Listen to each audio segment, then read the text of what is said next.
In two recent studies, researchers say warm water is melting weak areas on Antarctica's huge Thwaites Glacier.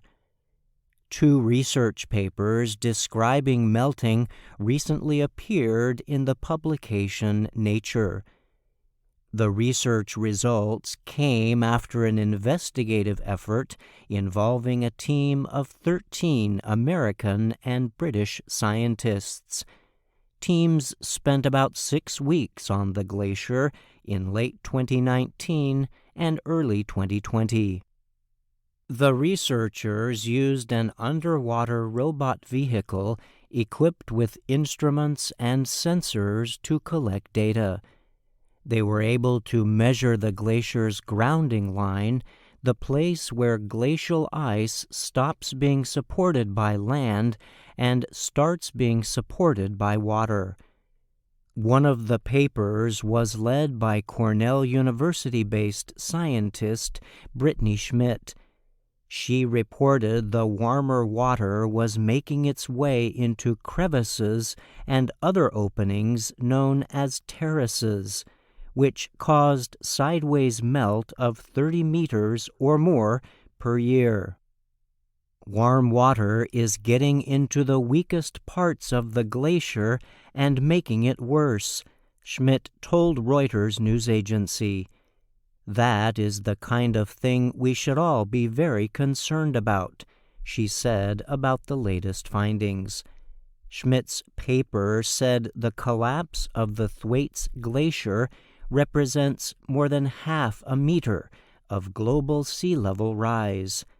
It could also influence events leading to a 3-meter rise in the sea levels over several hundred years. Schmidt also worked on the other paper's findings.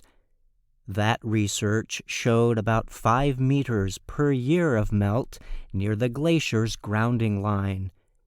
This level was less than what the most aggressive thinning scientific potential models had predicted.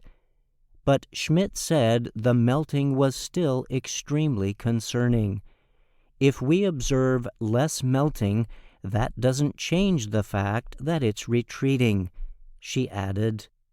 In the past, scientists have depended on satellite images to show the behavior of the ice, making it difficult to get detailed results.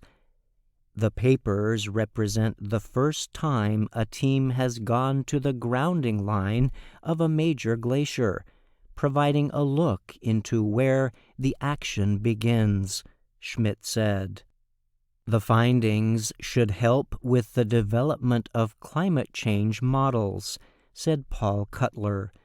He is the program director of Antarctic Sciences at the National Science Foundation. He examined the papers but was not involved in the research.